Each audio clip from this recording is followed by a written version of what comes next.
জয়রাম, জয় গোবিন্দ। প্রভাতচন্দ্র চক্রবর্তী মহাশয় ছিলেন সংস্কৃতের একজন কৃতি অধ্যাপক। তিনি ছিলেন উচ্চশিক্ষিত এবং বাস্তববাদী। তাই ঠাকুরের সহিত প্রভাতার যুক্তি আর তর্ক সবসময় লাগিয়া থাকিত।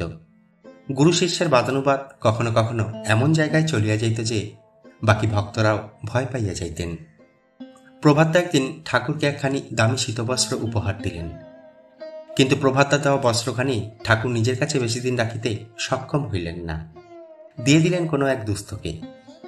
কিছুদিন পরে প্রভাতদা ঠাকুরের সাথে দেখা করিতে আসিলেন। ঠাকুরের গায়ে বস্ত্রখানি না দেখিতে পাইয়া প্রভাতা ঠাকুরকে জিজ্ঞাসা করিয়া উঠিলেন, ঠাকুর, বলি আমি যে কাপড়টা দিয়েছিলাম সেটা কোথায় গেল? ভক্তের হাতে ধরা পড়িয়া ঠাকুর কাচুমাচু মুখে প্রভাতদাকে উত্তর দিলেন, প্রভাতবাবু, আপনার দেওয়া কাপড়টা একজনের খুব দরকার হইয়া পড়ছিল।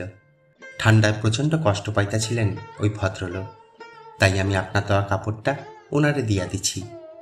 কথাগুলি বলিয়া ঠাকুর প্রভাতদার দিকে তাকাইতে দেখিলেন যে তাহার ভক্ত রাগে অগ্নিশর্মা হইয়া উঠিতেছে।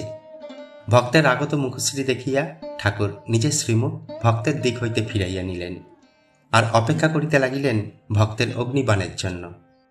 প্রভাতদা একের পর এক অগ্নিবাণ ঠাকুরের দিকে নিক্ষেপ করিয়া চলিয়াছেন। ঠাকুরের দিকে তাকাইয়া প্রভাতদা বলিয়া উঠিলেন, বলি জন্মে তো রোজগার করিয়া দেখো নাই, তাই পরের দেওয়া জিনিস বিলাইয়া দিতে তোমার গায়ে লাগিবে কেন? বাপের বয়সে তো এমন কাপড় কখনো দেখো নাই। দয়া করিয়া প্রভাতদাকে কেউ ভুল বুঝিবেন না। আসলে কিন্তু প্রভাতদা মনে মনে তাহার আরাধ্য দেবতার উদারতার জন্য গর্ব অনুভব করিতেছিলেন। তবুও বাহিরের এই কঠিন ব্যবহারের জন্য তাহাকে মনস্তাপ করিতে হইয়াছিল। কথাগুলি বলিবার পর প্রভাতদা ঠাকুরের শ্রীচরণ ধরিয়া ক্ষমা ভিক্ষা চাহিলেন। ঠাকুরও জানিতেন যে তাহার পরম ভক্ত তাহার নিন্দার জায়গায় তাহারই স্তুতি করিতেছেন। ঠাকুর প্রভাতদার দিকে তাকাইয়া কিছু না বলিয়া শুধু হাসিলেন মাত্র। জয়রাম, জয় গোবিন্দ।